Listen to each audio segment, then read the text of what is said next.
Meeting for December 6th, 2011. We'll begin, as we always do, with a salute to the flag, please.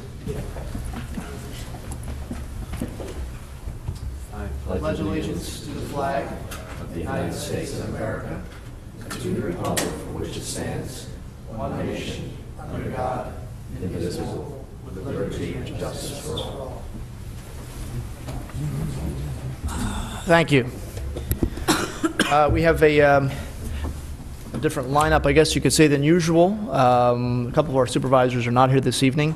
Mr. Clark, our township solicitor, is having some health issues, and so from his office, Ms. Lauren Gallagher is here. Also, Mrs. Poland, who usually does our minutes, is also under the weather, and so we have Ms. Mull here this evening. So, Ms. Mull, if you could take the roll, please. Sure. Mr. Zupka? Here. Ms. Velosky? Mr. Harvey? Here. Mr. Dents? Mr. Snipes? Here. Okay. So I know it's Mr. Dents is having a family issue that he needed to take care of that, and we hope everything goes well with him, as we hope also with Mr. Clark and Mrs. Poland that they make speedy recoveries from their health issues, kind of minor issues, but obviously hope they do well. This evening, first item we have on our agenda is a presentation by the Falls Township Community and Economic Development Commission. This is one of our volunteer boards that takes a look at some aspect of what goes on in Falls Township. The CEDC, specifically their job, and I don't want to take any of Mr. Hess's thunder here, but specifically their job is to look for ways to improve the economic environment in the township, in some cases acting as a liaison between the township and businesses, and looking for ways to improve the business climate here in the township and hopefully attract businesses. And they've been doing a lot of work over the past year on Lincoln Highway, looking for ways to improve Lincoln Highway. And he's here this evening to give a little bit of a report on their status so far. Mr. Hess, I know you have a presentation here. There's the microphone there. Make sure when you're speaking, use the microphone so that we can pick you up on the tape and on the video.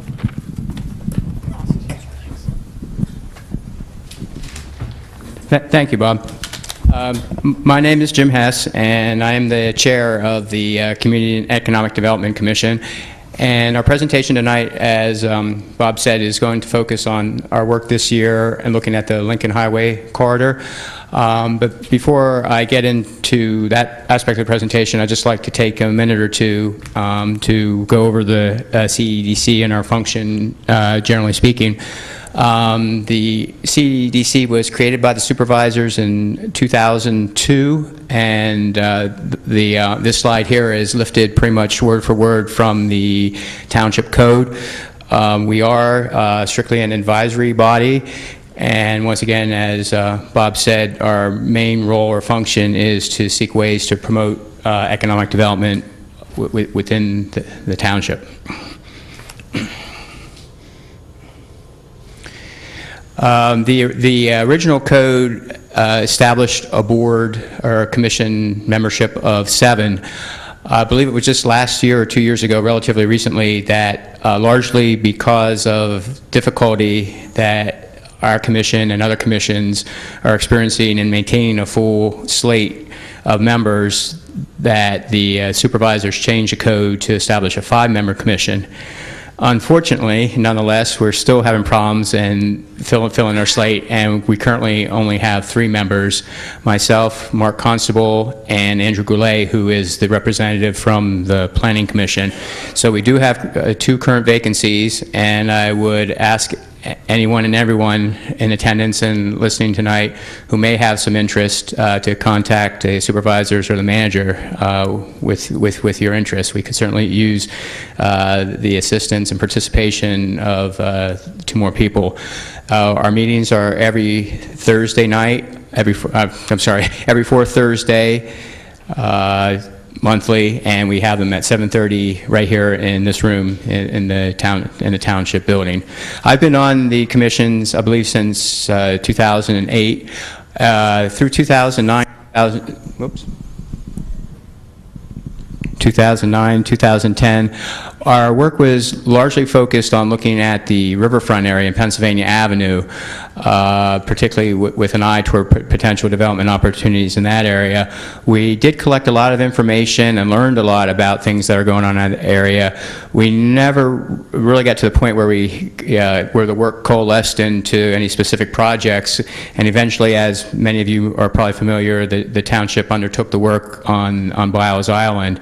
So that kind of picked up or fulfilled the interest in looking at development potential in that area. So at the beginning of 2011, we sort of regrouped and decided that looking at the Lincoln Highway corridor, basically extending from Oxford Valley Road up toward Tyburn Road, and looking at the conditions along the corridor now and starting to look at what some of the issues or concerns of businesses are and what development opportunities might be, would be something that'd be worthwhile to undertake.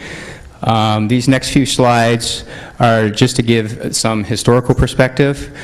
These are lifted off the website historicalaerials.com, and starting in 1953. This is Oxford Valley Road here, and moving to the east. You can see, and of course, Fairless Hills is coming in there. You can see it in the early 50s. There really wasn't a whole lot out there.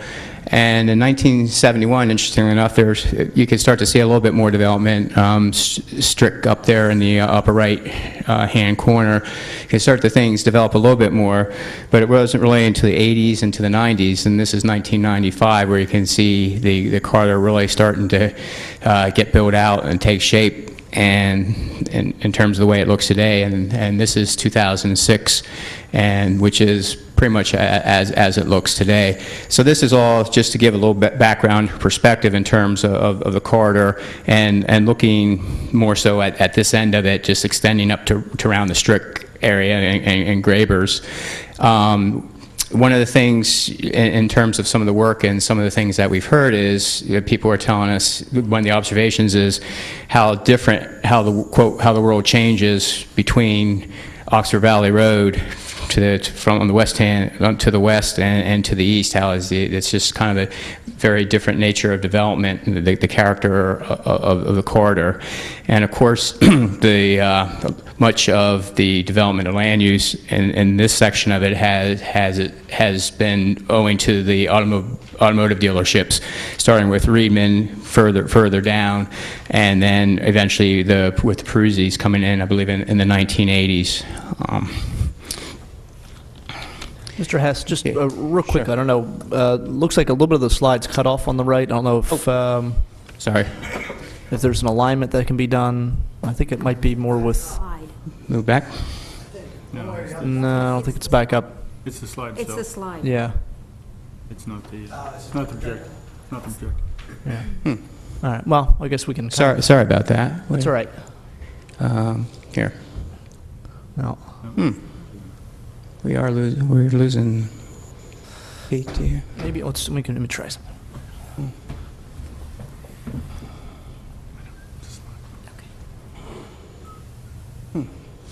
Actual display It's slide. the slide itself. Yeah. It's just a matter of...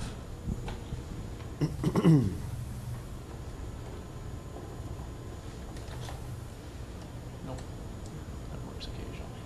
It's a problem with the laptop. Yeah, okay. Well, maybe I'll have to do a little more reading of these slides as necessary. In terms of starting to get into our work, in terms of what the issues are, what the perceived issues are, we refer to the comprehensive plan that was prepared in 2004. And I think that the plan does a fairly good job in framing what the issues may be, and this slide should read, identifies the need to promote the renovation and beautification of existing antiquated shopping areas, and it particularly mentions this Lincoln Highway corridor as well as Old Trenton Road. I think this slide looks a little bit better. Yeah, it gets most of it on there. And another section of the comprehensive plan then identifies several what they refer to as special study areas, of which the Lincoln Highway corridor is number one, I believe. And it states the following objectives for this corridor. And I don't have to read that to you, but basically I think what's interesting about the bullets on here is that it frames out the issue areas which we have more or less adopted for our work, and the first bullet basically referring to economic development, the second one referring to the design or appearance of the corridor, and the third one then focusing on the transportation issues and the traffic flow. So once again, I think these objectives give us good framework for the work that we've been conducting. So what have we been doing? Largely, we've been gathering a lot of data and doing some mapping. We'll show you a little bit in a moment. We have, from early on, identified the need and the value of engaging as wide a range of the public and stakeholders as possible, and then moving into identifying preliminary issues and opportunities in the area. This is a map that we prepared, just basically taking the most current aerial that was available and then using available information on parcels just to basically get a little bit better look, sense of what development is out there. And this particular map, what's in orange or red there, is identifying properties that are currently vacant or were vacant as of the time we did the map. The one there that we do have highlighted is the former Hidden Valley Veterinary Hospital, which of course recently half of that has been renovated and taken over by Safelight. So this work is conditions are constantly changing, and obviously part of what we'll be doing is trying to stay abreast of those changes. Current uses, obviously Peruzzi is a fairly prominent business in the study area. As well as several other smaller automobile dealers and auto service uses. Obviously, where we're at tonight, the Township building is kind of right in the middle of the corridor we're looking at. Several small retail centers, as well as the old Strict property, which is now 225 LP, which some of you may know has kind of a new life as a business incubator. And we haven't made contact, done much research yet in terms of what is going on there now and what they may have in mind for future development, but certainly we'll be looking to do that as we move further ahead with our work. Vacancies and availabilities. Again, the Hidden Valley property has half of it is now occupied, which is good. Right next door, the auto donations property is still vacant. Moving up the line here, just on this side of us, the Oxford office building, as well as the Bryan's property, obviously, are now vacant. Vacant space here in the Township building. The rear portion, excuse me, of the Autoplex moving to the east. And when we started, Graber's was still in business.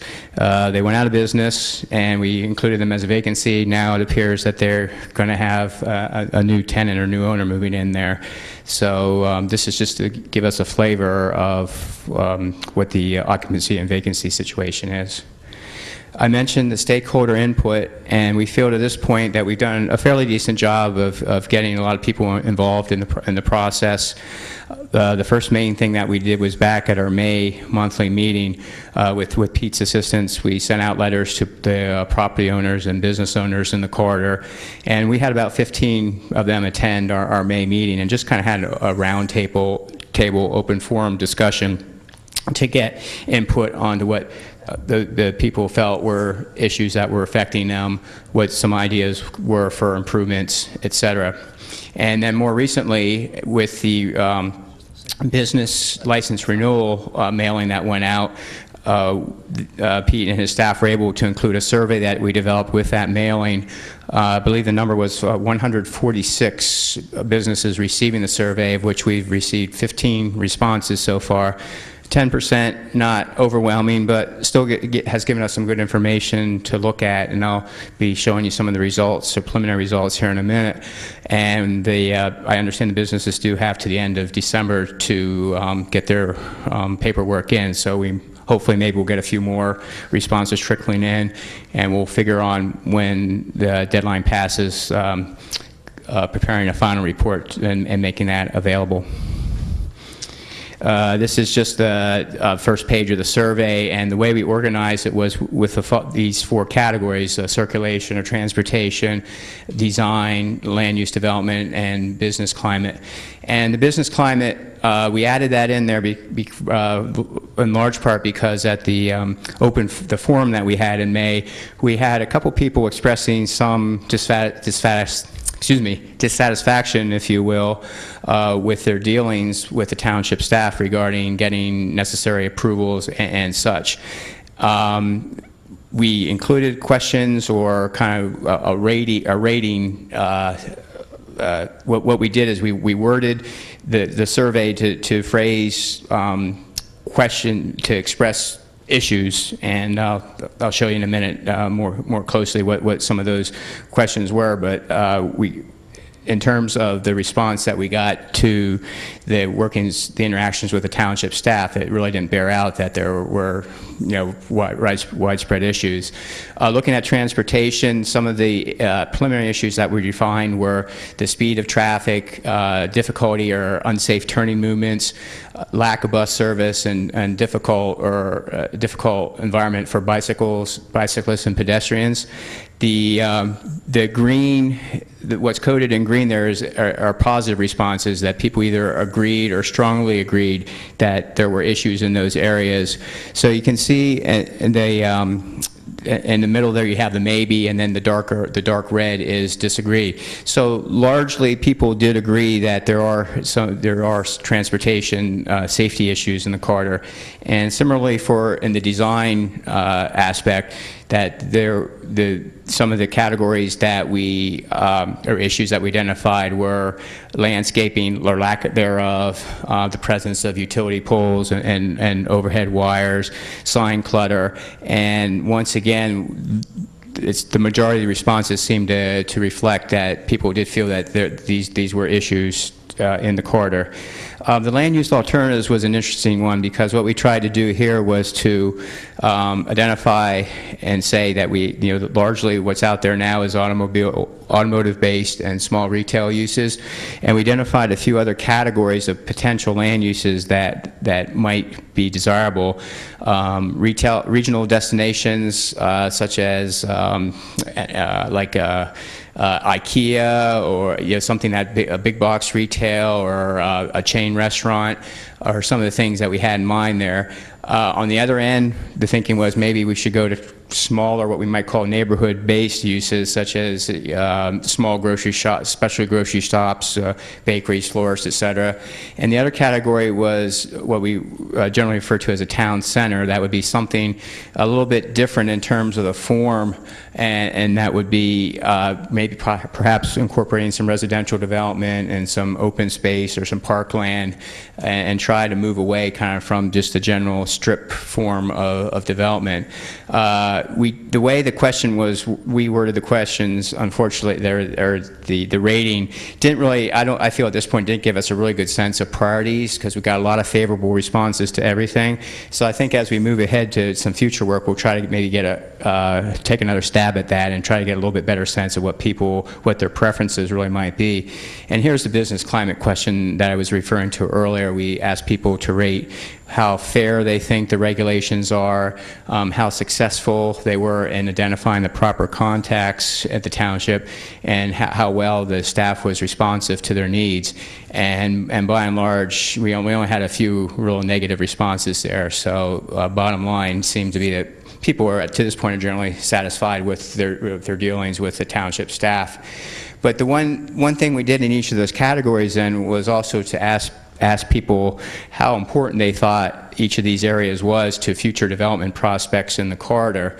And the responses were almost unanimous in agreement that in each category, that transportation, design or landscaping, the mix of uses, and the working relationships with the township staff were all important to future development in the corridor. So it kind of reinforced the framework again, if you will, that we've developed for organizing our work. So what then are some of the ideas, concept opportunities that we have, what we're thinking about at this point? And I should stress everything that you see here is very preliminary and conceptual. There's certainly no plans in terms of the road or development or anything that township might get involved in. Everything, again, is very conceptual at this point. Some of the things I'm going to show you are some projects that are from different areas. Some things are just very visionary, so this is just kind of a starting point, but we thought it might be helpful, even at this early stage, to throw some few things out there and get some reactions to. We merged transportation and design, and the few concepts that we have are converting the road cross-section, particularly at this end, from the current 4-lane undivided cross-section to 3 lanes, and I'll show you an example of that in a moment. Implementing what's referred to as access management, which particularly focuses on the number and design or location of driveways and the streetscaping. And one other one that just occurred to me after I finished the presentation was the idea of gateway treatments at either end of the corridor, which had been mentioned by a few people as perhaps signifying to people that they're moving into an area that's different or unique, and giving this corridor a little bit more context or character.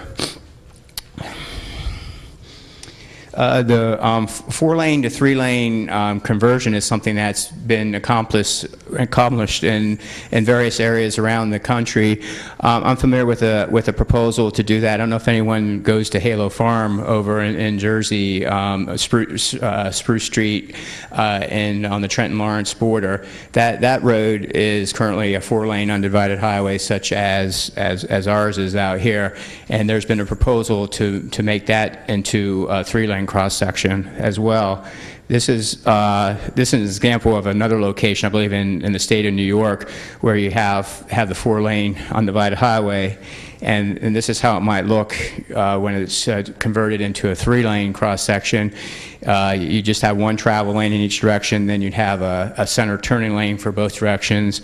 You can see there are bike lanes as well as the sidewalks that were already there.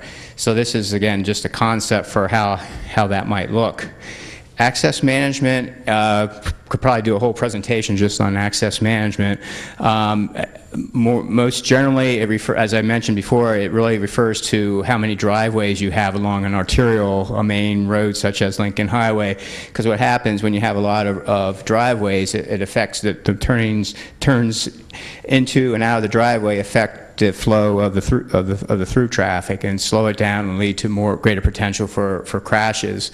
So you have some things that you can do possibly with consolidating driveways, the center turn lane, other things that might be done with the access to and from properties, as well as a possibility of medians. And this shows another example of turning lanes, left turn lanes or right turn lanes. And I just wanted to put some information on this project up. We learned about this project, I believe, from Bill Rickett from the Bucks County TMA, who came to one of our meetings. And from what information we've been able to gather, this is an approved project that may be starting next year along Route 13 from Levittown Parkway all the way down to Route 413 in Bristol. And it would be, they're calling it a restoration, and basically what it is going to be is a kind of a complete overhaul of the highway. And I believe in the northern part of it, that I think it's 6 lanes now, and they'll be reducing it down to from 6 to 4 lanes. They'll be putting in a median and left turn slots, curbs, sidewalks, and landscaping. So I threw that up there because it's something maybe for us and for others to keep their eye on to see how that project develops and get a feel for what the potential might be. Obviously, Route 13 is different than Lincoln Highway, but nonetheless, there might be some things that are done with that project that we might like and might think have some potential to be applied ultimately along this highway. On the land use or development side, I think the ideas there are even less formulated than on the transportation side. But the two things I put up here are the proposed housing development next door on the former Bryan's property. Some of you might be aware that a developer has come in with a preliminary sketch plan for putting about 50 townhouses on that property. And I like to think, personally and professionally, I like to think that there is a potential for residential development along this corridor. It could serve a couple purposes. One, if you have employment along here, anyone who works here might be interested in buying a house to get closer to work. Or on the other side of it, that if you do have residential development, that might increase your market for other types of smaller retail uses, those neighborhood-based uses that I referred to earlier.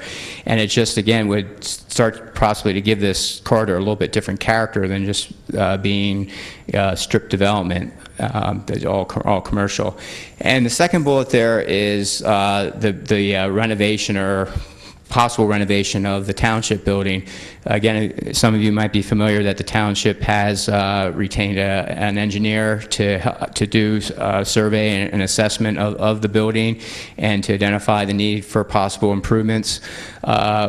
We've talked a little bit about that with Bob, and again, just kind of more on a personal and professional level, and being somewhat visionary, I would like to think that there might be a possibility for doing something on a little bit grander scale, and perhaps that would somehow piggyback on what might possibly happen in terms of a residential development next door on the Bryan's property, and perhaps extending over this way to the east.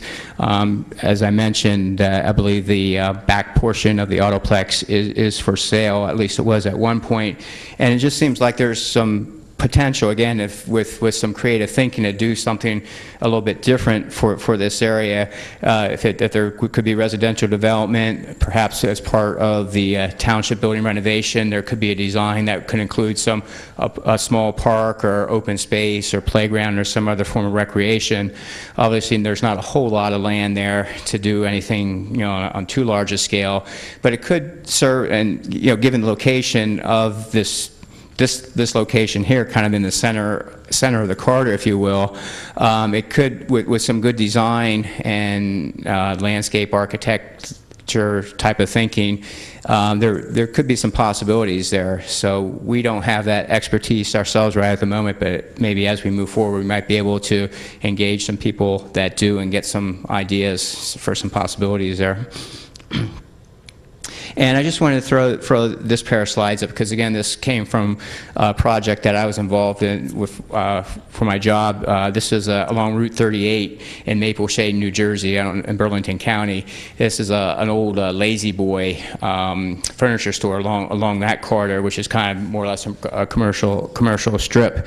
And this was a concept that some planners and engineers came up with. It kind of marries the transportation or circulation side of things with some potential development concepts. So you can see they have like a bike path, jogging trail there, and behind that then they have the developments kind of sits further back from the highway. And I believe what they're proposing is ground floor retail office with residential development on the upper floors. So again, very kind of conceptual and visionary, but there's been a lot of these studies that have been done recently. I was trying to come up with, try to find an example of something that had actually gotten built.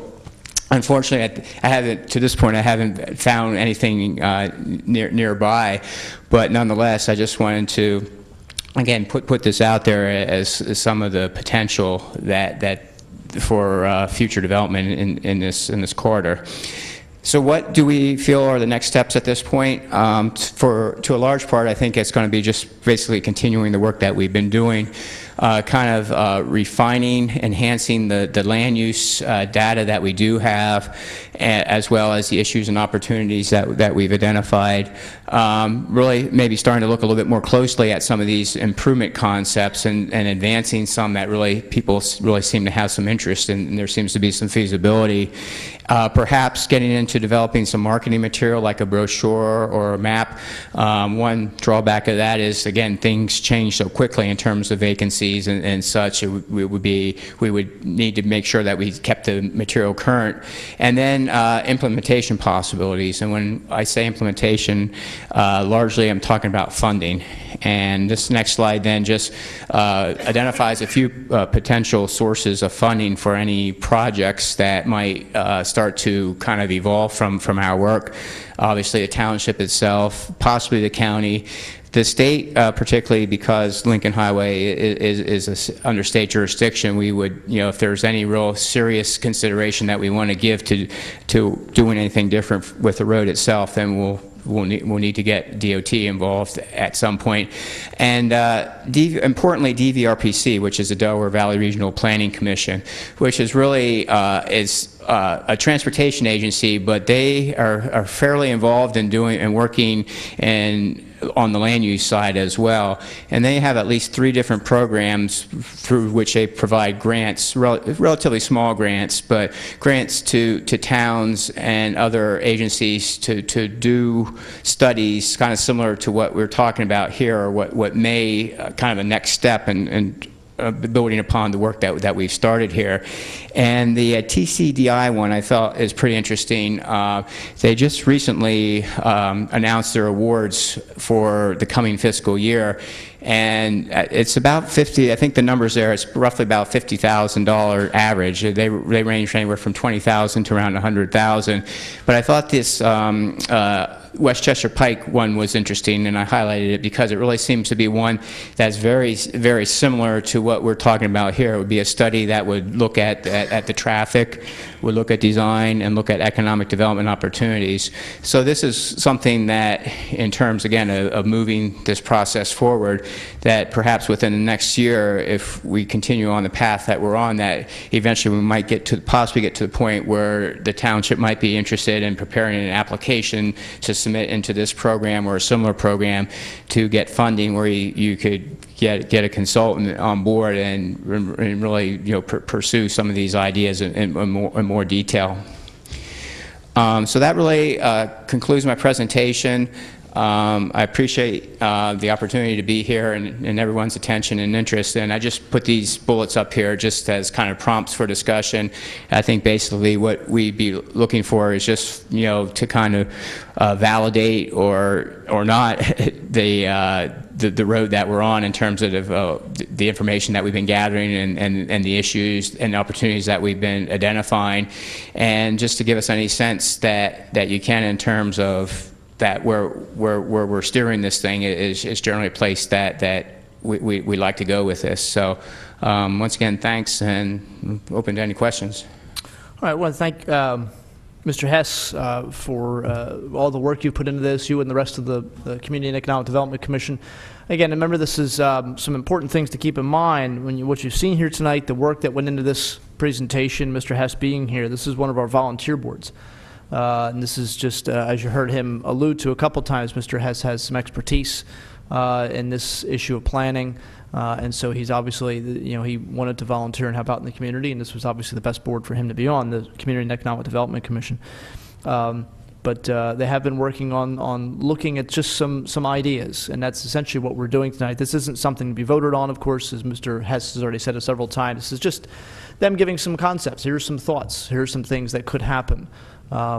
And so, I'll let board members, I've been sitting in with a lot of their committee meetings over the past couple of years, and so I'll let some board members ask any questions if they have any. We're not voting, and it's not really an issue, a necessity for necessarily public comment. Again, this is just some food for thought in terms of looking at this, at how to make this stretch of road right out here in front of us, in front of this building, a little bit more attractive to businesses and improve the climate overall. Mr. Zupka, comments or questions? Yeah, just comments. Well presented, well I think it was well thought out. You know, it will progress, and you know you're going to have some stumbling blocks as you go along. But right now, I would think you know again, very good possibilities there. Thank you. Thank you. Mr. Snipes? Yeah, thank you for the presentation. Obviously, you all put an enormous amount of effort into it, and it's a huge task.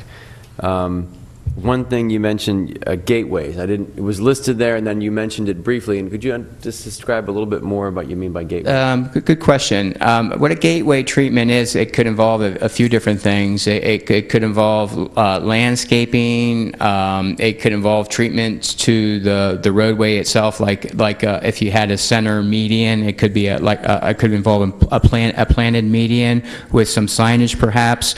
It's interesting because even before we started working on this, I had been looking at the other end up at the Tyburn Road intersection where you have those billboards up there, and I guess maybe it's the railroad owns that property if you're coming west on the right-hand side there, and it's a nice little chunk of land there, but it's just basically given right now to the billboards, and so it would be something that perhaps could go at that end. I'm not sure what the counterpart might be down at this end, but it would be large. It would be something landscaping, design, signage. That would be something like, saying welcome to Falls Township or welcome to the Lincoln Highway corridor. It should be try to kind of give more of a context or a different context to the area. And if eventually it starts to evolve into something that's other than a strip development, some people refer to it as placemaking or giving it a sense of place. It would be an indication that this is not another strip corridor. It's something that's more resembling a place, a town, or a village, and just a commercial strip. Thank you. Another question: the concept of moving from 4 lanes to 3 lanes, is that something that's generally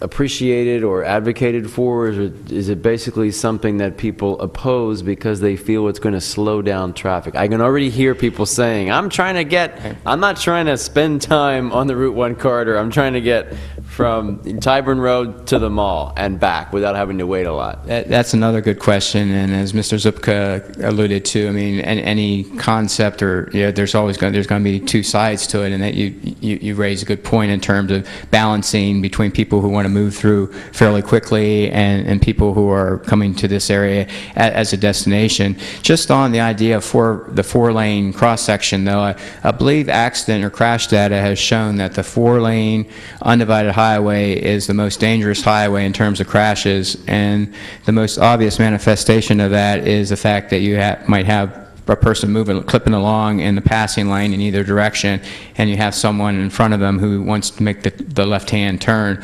And so that, in terms of just strictly the safety, I think generally speaking, your traffic or your transportation engineers would be looking at that as a major improvement. You'd have to balance that, though. You currently have 2 lanes in each travel lanes in each direction, so you'd be reducing that to 1 lane in each direction. So then the engineers would be looking at issues of what's called capacity. Is the road large enough to handle the traffic on it? My sense tells me, probably my observations are, that going from 4 travel lanes to 2 lanes isn't going to really slow down traffic much, if at all. But that is certainly a consideration that would be looked at, I'm sure. Of course, already the left-hand lane is already taken up as a turn lane. It effectively is. Just driving here tonight, I came across several people, and you really have to be alert when you're driving to know when that car in front of you is stopped making a turn out of that left-hand lane, which normally you think of as the faster lane. Right. When you're going down a 2-lane highway. Absolutely. And to flip that around, then that could be something, perhaps an argument that could be made in favor of going to 3 lanes, if you're saying that passing lane, as you're saying, observing in many cases, is a de facto turning lane and not a through lane anyway. So a lot of factors to consider. Thank you for that. I actually have a question for Ms. Gallagher. If we look at, as he's been describing, the issue of creating more mixed use or town center or something that doesn't just feel like a strip shop area, do we have to look at special zoning to allow the mixed use that we generally don't look at in a suburban community like this. Obviously, there's mixed use in places like Morrisville or larger cities, but around here we don't have too much of it. What does that require in terms of zoning for us? It might require taking a look at the zoning code to see how all these properties are zoned and whether or not that would need to be adjusted. Jim, do you have the zoning code there? Because right now, I for think most of them are instance, zone highway commercial at this point. Which gives you certain uses that don't allow for mixed uses. I mean, the townhouse developments going in would have to get a use variance to allow that to be there. right. So we'd have to look at the zoning of the corridor and maybe change it to something that allows all the uses that you're thinking about. So what if the condominium development came and said, we want to, like your picture you showed, we want to put shops on the first level and, you know, residences, apartments or condos on the second level? That's even one level removed from just wanting to put a residential development in the middle of other commercial. It's actually mixing the commercial and the residential. I mean, I'm sure it can be done. I just don't know what kind of zoning would be required. As it stands right now, it would require a use variance. Use variance, okay. And I also wondered whether the mixed use tends to attract businesses or residential developers or deter them. Right now, I think most people coming to this Route 1 corridor would say, you know, why am I going to build homes here? People don't want to live in this commercial district. I don't know, do you have any background for whether it attracts or? I'm familiar with some recent studies and research and such that's indicated that developers are becoming more interested in the mixed-use concept, and part of that is because of, quote, demographic or lifestyle changes, that you have the empty nesters and you have certain demographic segments. Even younger people now are expressing greater preference than perhaps they had before in terms of more of a kind of a town center or village center or urban. Obviously, this isn't going to be an urban area, but an area where they don't necessarily have to take drive everywhere, that there's a network of bike paths or jogging trails, that again services are convenient, that it's a somewhat different paradigm than that of the suburban development, which took hold of us for many years. So there is some research I know that as indicating that developers are looking for that because they feel that there is a market or demand for that type of development. I'll just finish by saying anybody who looks at the vacant buildings or vacant properties on Route 1 now, I mean, nobody could say that attracting new businesses or residential development is a bad idea. So whatever we can do to kind of move these ideas along, I think everybody would welcome. I can hear some people wondering about the traffic flow and other kinds of issues. So I don't know how we get started in thinking about it, but I really appreciate you bringing the ideas. I don't know what our next step is besides to encourage you, and I don't know, are you asking us for a particular next step? You had a last slide, and I'm forgetting what was on there. I welcome any ideas. I'll jump back to that. Do we have the right issues and opportunities? In terms of what we've done already with stakeholders and the public, are there some other things that we could or should be doing to engage a broader range of interest? Technical support, as I mentioned, in terms of I don't personally have experience, say in like landscape architecture, and our committee doesn't, and that could be the type of thing where if we could find someone who was able to, I've seen people who can just sit down and just sketch things up just like that, and you can look at it and say, hey, that looks pretty cool. I don't know if there's again if there's any possibilities in that area, and then the products. I mean, where do we think we're going with this? So any input on any of that is welcome. Okay. All right, well, thank you again, and obviously I think one of the things we as a board have to do, and we'll be hearing some input from different people, and probably maybe I think myself I'd like to try and find a way to sort of get some more public feedback, whether it's through our website or in some way, shape, or form. And obviously your meetings, as you said, the fourth Thursday of every month are public. and they're in this room, so anybody that wants to come can come. It's obviously a volunteer board. It's an advisory board. It's not conducted like this. It's basically just sitting around the tables, just sort of talking and throwing ideas out. And obviously, your board has put together some pretty interesting ideas and things to think about.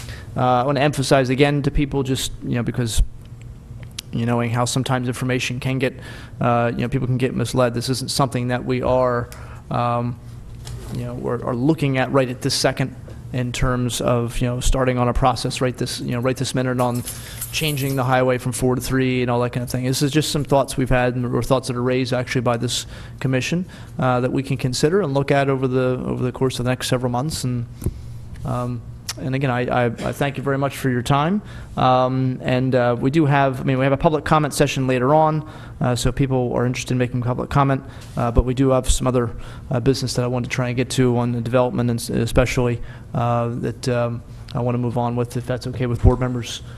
Okay? All right. Thank Mr. you. Dress, thank you very much. I appreciate all your work. While he's here, I just wanted to ask about the old drive-in. I didn't hear anything mentioned about that property. The question about the old drive-in that wasn't mentioned. I know Mr. Hess said originally it looked sort of from Strict Trailer down this way. Right. Yeah. In That's terms of vacancies. Just real quickly, Yeah. we're calling this quote phase 1, and I think largely that's on a geographic basis. We figure we would start.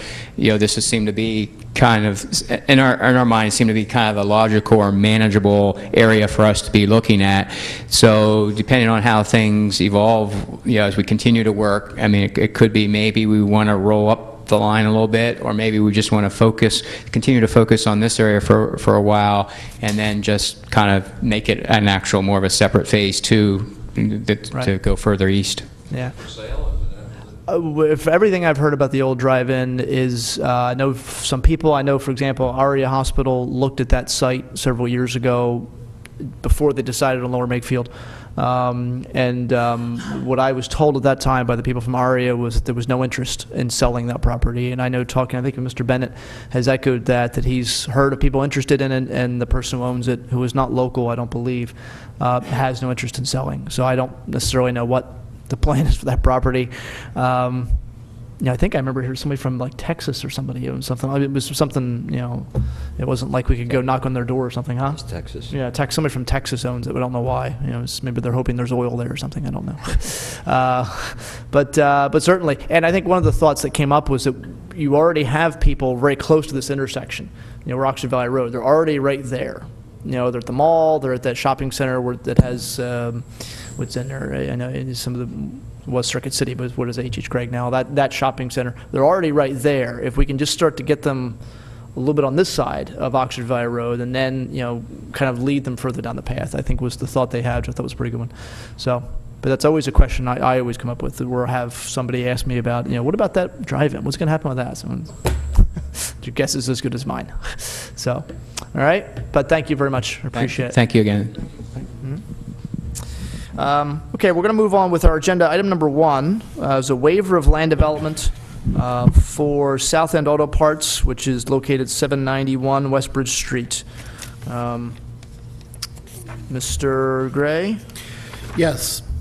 This is a waiver of land development for South End Auto Parts, tax map parcel 13-28-82-791. The applicant is installing a truck scale for weight measurements. Representing the applicant tonight is Mr. Eric Goldberg. You can move that out. You can, yeah, Mr. Goldberg, you can move that the podium out and that stand out. We sort of obviously had that put back a little bit so people could see the screen. So, and as you saw with Mr. Hess, you have to make sure you speak into the microphone so it gets recorded. So. Absolutely. Good evening, everyone. My name is Eric Goldberg. As mentioned, tonight we're here for a waiver of land development for a truck scale on the South End Auto Parts property. The reason for the truck scale is, oddly enough, in light of the first presentation tonight, pertains to economic viability of the business. Right now, the applicant is unable to accurately determine how much salvage and how much parts he's purchasing.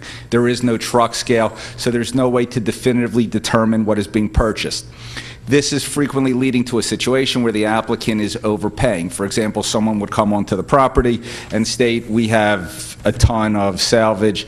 The applicant would believe it's a little less than that. It's a situation where the person would then just drive on down the road to a competitor, and the applicant feels that it's in a situation where he's overpaying, and in order to remain economically viable, the truck scale is needed. We're here tonight for a waiver of land development. In particular, there are 9 sections from the ordinance we are seeking waivers from, all relating to Chapter 191. They're 36D, 39G, 48A, 48E, 62B, 78C3, 77C5, 78C8, and also 81. In terms of the procedural history of this matter, the Planning Commission recommended waivers. Also, the applicant was before the Zoning Hearing Board. The applicant was before the Zoning Hearing Board seeking a dimensional variance because the truck scale is located in what is construed as the front yard, because this is a corner lot property. And the variance was granted unanimously. Thus, we are here tonight just for this waiver of land development and seeking a waiver of the aforementioned sections. We have 2 people here tonight. If the board is interested in asking any questions, Dave Singer, the architect for the project. We also have Sal DePasquale, one of the owners. Okay, thank you. Before I turn to board comment, I want to clarify something that you said. I'm looking at the review letter, Mr. Sullivan, December 2nd review letter, as well as the resolution as it's drafted. It just seems to be a little bit of a difference. I just want to make sure we have it right. In the review letter, Mr. Sullivan, 19178C5 is listed. Mr. Goldberg referenced 19177C5, which is actually how it's stated in the resolution. It is 78C5. 78C5. Plus, Okay. If I may, Mr. Chairman. Sure. There is no waiver request for 191-81. That's a will comply. Yeah, there was. I mean, I just saw it was in the resolution. Well, the so resolution just to keep it- is inaccurate in its listing of the waivers, but it's correct in the body of the resolution, and your waiver letter does not include that particular That is section. correct. So that's one waiver that they only need 8 waivers and not 9. Okay, but it is 19178C5, you said? Yes. Okay, so the resolution has 19177C5, just make that change. Is that okay, Mr. Goldberg? Absolutely. All right, and then as you said, Mr. Sullivan pointed out, 19181 is not obviously something you can get a waiver for. That's a will comply. Right, absolutely, correct. I was just trying to be consistent with the resolution, but the answer is absolutely. That's fine. Okay. Mr. Zupka, comments or questions? I'm usually one who doesn't like any type of waivers at all, but going through this, how long has the business been there? About 6 decades. I was going to say, I know it's at least 50, 55 years. Yes. But knowing what's there and what you're really trying to do is to put the scale in. Correct. Is the main thing. Oh, absolutely. I really only see, in my mind, I'm going to say 4 waivers. I don't want to waive, we'll say, or 4 items I don't want to waive. I honestly, very frankly, I don't have an issue with the curbs.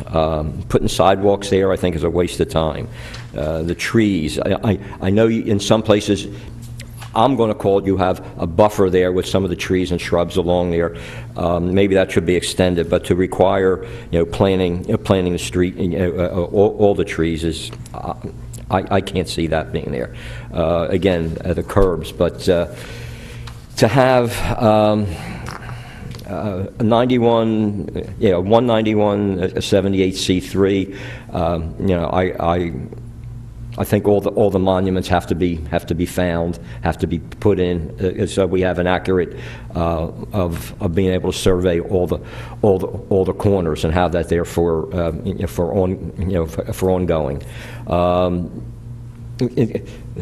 Same thing, a C3, C5, a C8, and and having all the information and acknowledgements with, which I think will comply anyway. But basically, C3, C5, C8, I don't want to waive them. I think that's something that has to be there, so we can, again, the properties, and have it, accurately surveyed for all the, the difference in the contours there, and have the right site calculations. But the other ones with the curves, the trees, and all, I don't have a problem with waiving that. Okay. All right, Mr. Snipes? Yeah, it would be helpful for me, excuse me, it'd be helpful for me if you could just describe a little bit what the actual truck scale will look like and where it's situated. I'm pretty familiar with the property. You're right down the street from me. But I'm trying to picture exactly where it is. And it says the size of it here, 1,500 square feet approximately. How will it sit on the property, and how does access gain to it, and those kinds of questions? I'm sorry, it's the microphone. Initially, just let me state that it will not increase traffic. Basically, should not increase the amount of traffic coming onto the property. In terms of what's envisioned, they will come onto it from West Bridge Street. The truck scale is located about... Could you show me where my lane is right there? Is that right my here, lane right? is right where my pen is, Okay. right here. Mm-hmm. The truck scale is set back approximately 20 feet or so at the closest point to my lane. And right now, there are vehicles parked in that area? Is that Are there vehicles? I don't think, is there anything there? So, it's kind of an open space yes, there? yes. The reason, so that you understand why it's being located there in this, what's considered the front yard, because this is a corner property, it's being located there because everything will be done manually. The office is located right here. The way it's set up is that Sal will be able to, with the use of controls and electronic system, be able to have everything weighed from in here. Various buttons will be pushed, and he does not have to be able to come outside. If it were located further back, towards the back portion of the property, he wouldn't be able to see what's going on because it's blocked by the building. He's now able to see what is happening and able to do everything electronically rather than just be there outside all the time.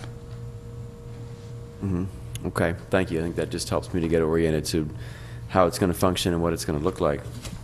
Mr. Chairman, I just want to, just for clarification, both for myself and for you. The trucks coming in will be weighed on the way in, and then they're weighed on the way out, and then you determine. So it's two-way traffic. Yes. I understand, right? But they come in through the business and not off of my lane, is that right? Correct. Right, okay. In terms of the requested waivers, I would like to hear from Mr. Sullivan about the questions about the site capacity calculations, the aerial contours, and the locations of the monuments. Just in terms of, how crucial is that? I mean, I know it's in here, it's in the ordinance, so it's important that way, but I'd like to hear your comment on those. Well, like I said, it's in the ordinance. The plan is based on a previous survey done by another company. So in the,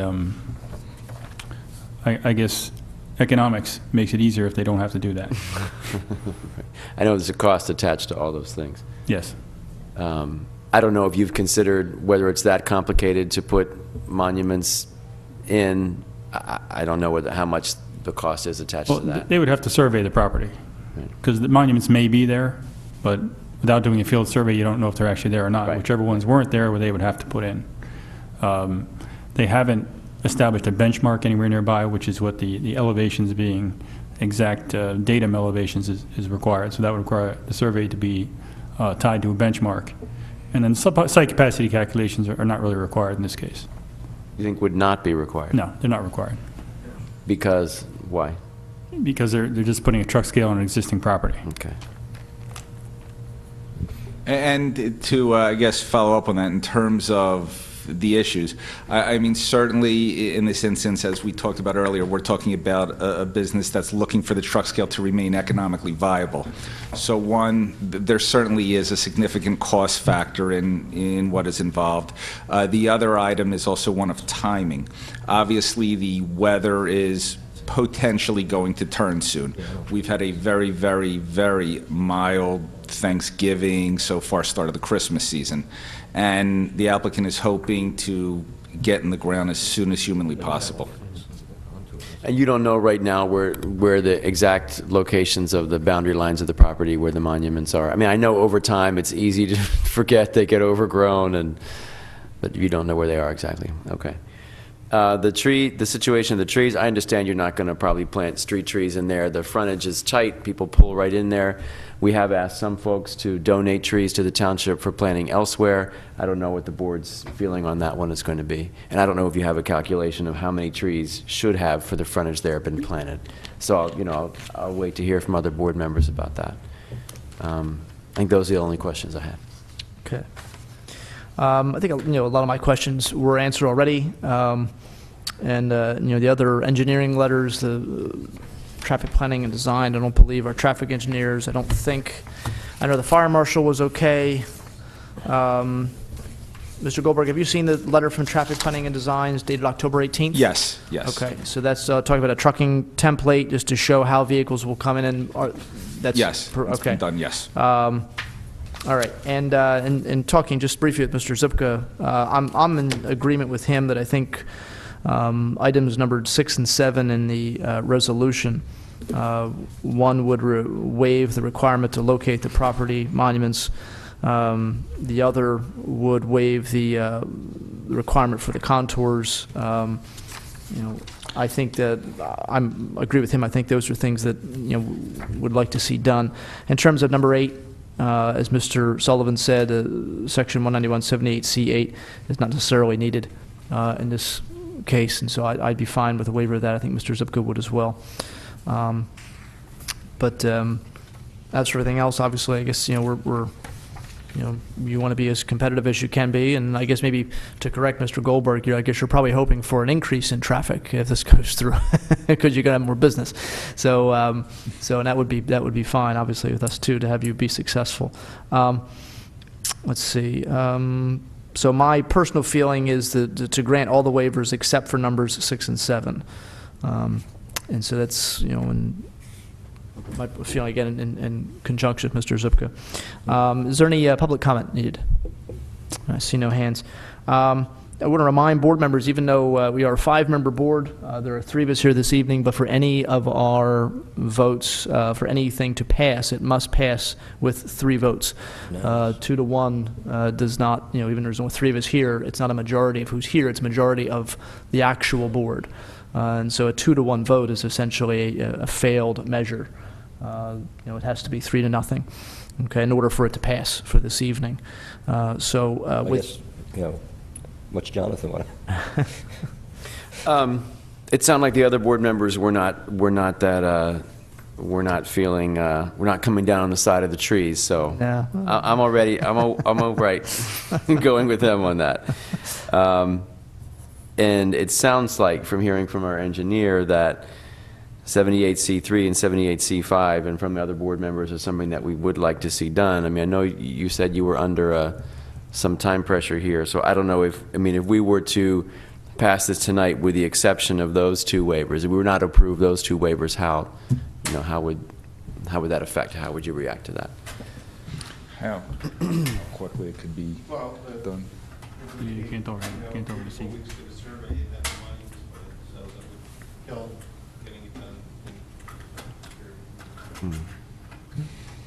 Okay.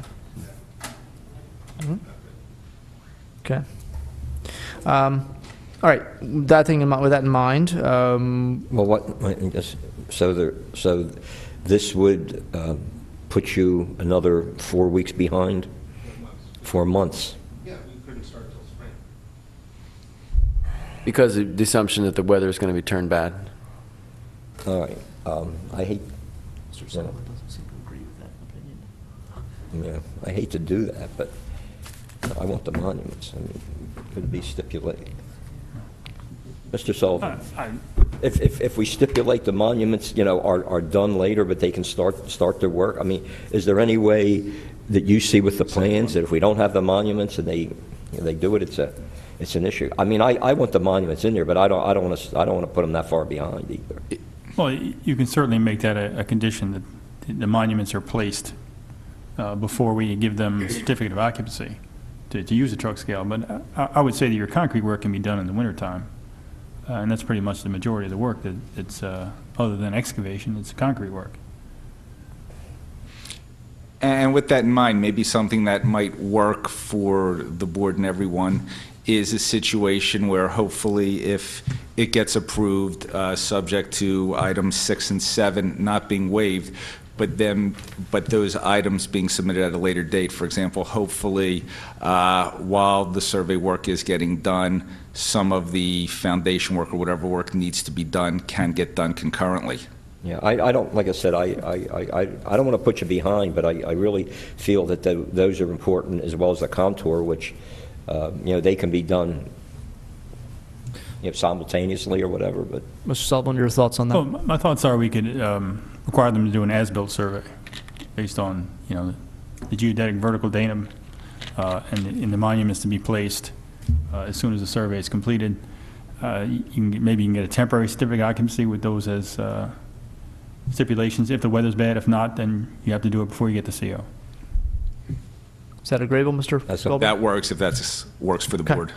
All right, so then we're looking for a motion this is resolution 1123. Want to hear you put this one together. How are you going to state all that? 1123, is that what you said? All right, 1123, the motion would be to grant resolution 1123, or approve, excuse me, resolution 1123, granting all waivers with the exceptions of numbers 6 and 7, and stipulating that a certificate of occupancy, a permanent certificate of occupancy will not be granted until sections 6 and 7 are complied with. Does that work, Mr. Goldberg, for you? As long as hopefully it's understood, and I'm not sure it was in there, but as long as it's understood that what can be done is the foundation work that we're talking about while we're doing this concurrently. So the answer is yes, if that's my understanding. Mr. Sullivan? Mr. Sullivan. We'll allow you to record the plans with the notes of these conditions, and then you can move forward. Your earth disturbance permit, your foundation footing permits, and you can move forward with the project. yes. Okay. All right, Ms. Gallagher, you agree? That sounds good? Yes, Mr. Chairman. Thank you. Yeah. All right, if that's the motion. I'll make that motion, Mr. Chairman. Okay, so moved. Is there a second? I'll second it. All right, motion made and seconded. All in favor? Aye. Aye. Opposed? Okay. All right. Thank you very gentlemen. much. Thank you. Thank you. Have a good night, everyone. Thank you.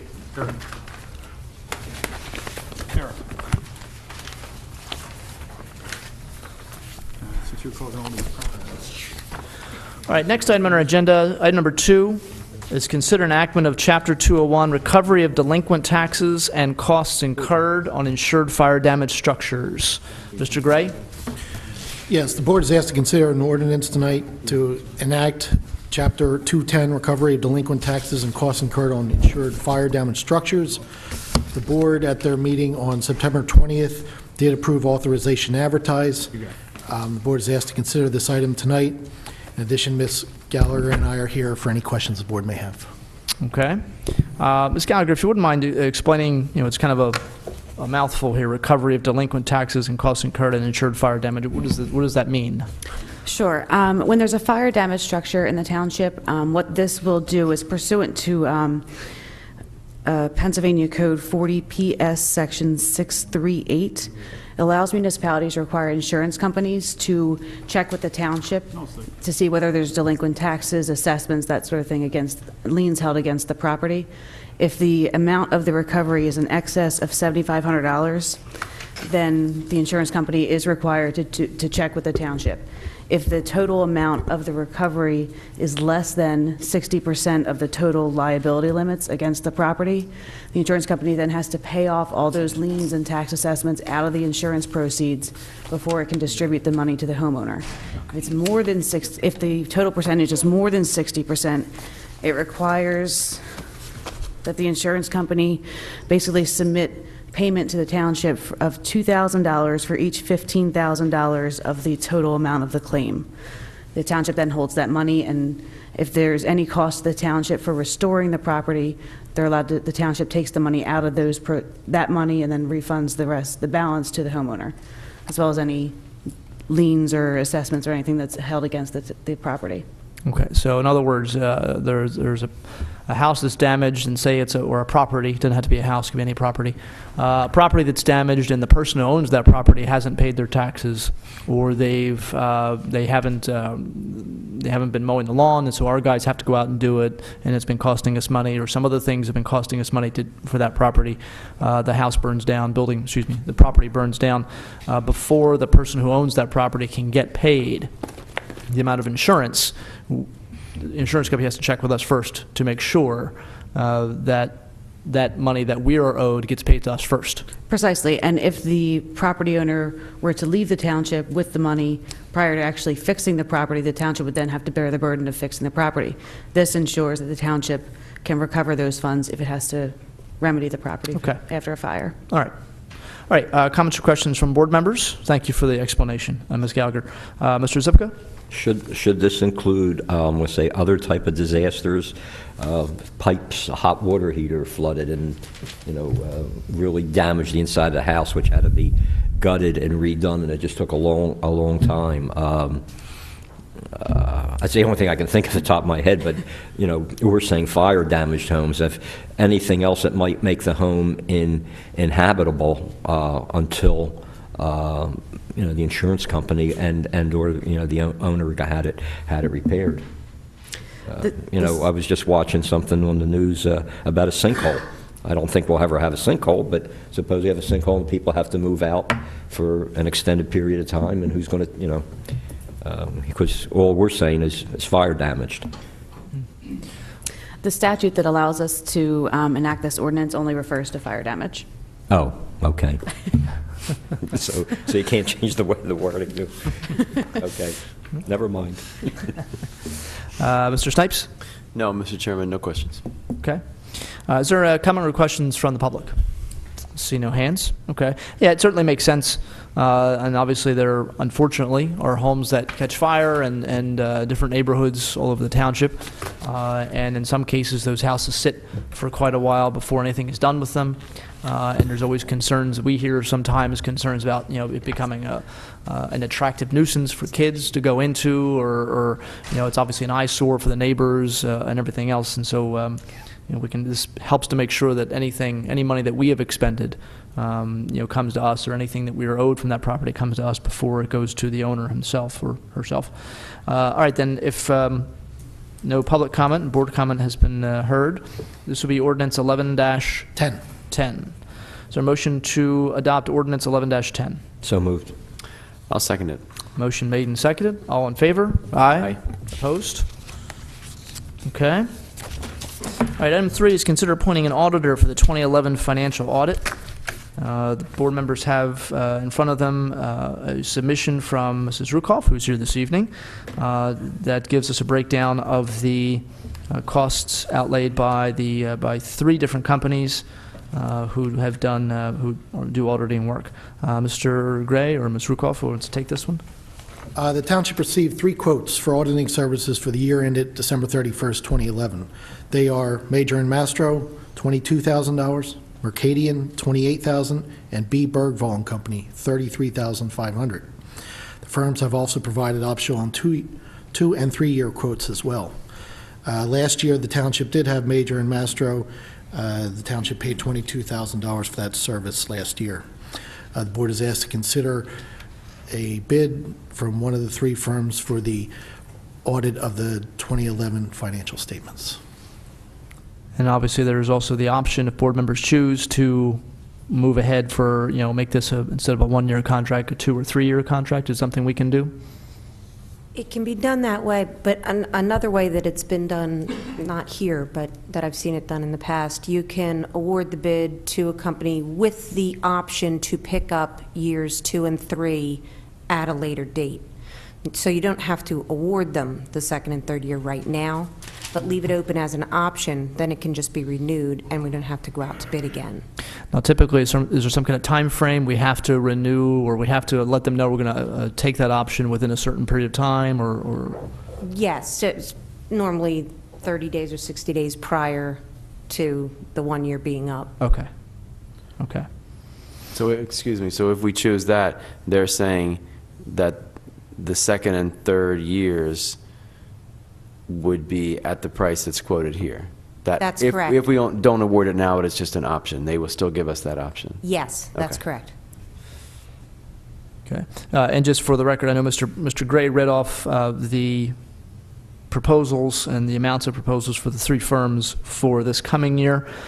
Major Mastro, $22,000, Mercadian, $28,000, B. Bergvall and Company, $33,500. For optional next year, or for 2013, I guess you could say, Major Mastro staying at $22,000, Mercadian staying at $28,000, B. Bergvall going up $1,000 to $34,500.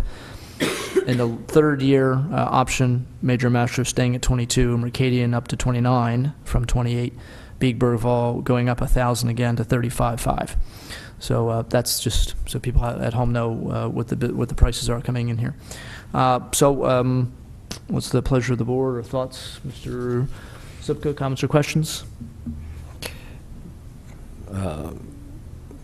Well, directed to Mr. Gray, we haven't had any issues with the firm that has been doing ours. Major and Mastro, no. Yes. Okay, thank you. Mr. Snipes? And how long has Major and Mastro been doing our? This is, they did it last year, the prior year, Mercadian did it, and before Mercadian, Major and Mastro did it for about 5 or 6 years. Okay. I know we did talk about the use of moving to different auditors, so we really are getting different eyes and don't get sort of stuck in a rut. But I think have been very pleased with the work that they've been doing. Yes, I'm right about that. yes. Okay, thank you. Okay. Any public comment needed? See one hands or motion to open public comment? So moved. Second. All in favor? Aye. Opposed? Mr. Dell? Have any of these companies ever found a discrepancy in our books to date? Every audit has recommendations in terms of some kind of Missing financial money impropriety. or something that's not Nothing like no balance sheet issues? No. Ever? No, not as Just far possibly as... procedures or... Right, yeah, what's one of the recommendations usually it's made? There could be stale checks on the books, maybe cancel those checks and issue newer ones. that are more Somebody gets a up-to-date. check and they never cash it. Yes. And, a year later, somebody we've paid a check to still hasn't cashed it, so it's, Probably not for a lot of money then. Well, I don't know. I guess it depends, really. It depends on the person is. Okay, I just wasn't sure if they've ever, because I've never heard a meeting where you say, hey, these guys found this problem or that problem. I've never heard of a problem with our books. I just wasn't sure if they're finding anything or if everything just sort of gels and everything's fine. Yeah, nothing that would rise to any kind of level of illegality or any kind of financial malfeasance, anything. It's in some cases, when we first came in, I remember when I first was elected, it was one of the issues was that money was being collected here for some permits and things like that, and then in the Park and Rec office, money was being collected, and the auditing firm at the time didn't like the fact that money was collected in two places. They wanted it Separate. merged, and that was that's what kind of recommendation they might make just for the sake of keeping things in terms of the money's in the same spot and it's not having to take it from one building to another and that kind of thing. So that's the kind of thing that that has been made. That kind of recommendation has been made for a while. So, but okay. That's all I had. Thank you. All right. Any other comments or questions? No. Is there a motion to close public comment? So moved. Second. All in favor? Aye. Aye. All right. Okay, is there, again, we can make a motion tonight to award it just for 1 year. As Mr. Snipes alluded to, in accounting, you try not to have the same person looking at your books all the time, year after year after year.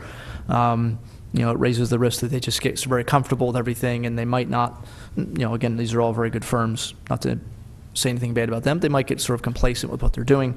And obviously, if the worker here, God forbid, is doing something they're not supposed to be doing, they get used to figuring out how to hide it from this one company because they know how to do that.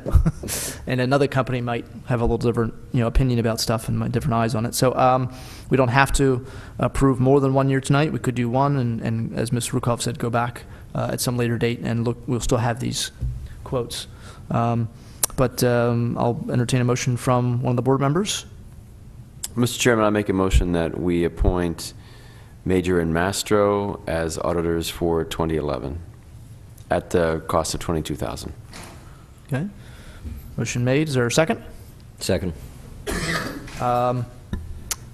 Motion made and seconded. Mrs. Mull, can you poll the board, please? Zupka? Yes. Yes. Ms. Velazquez?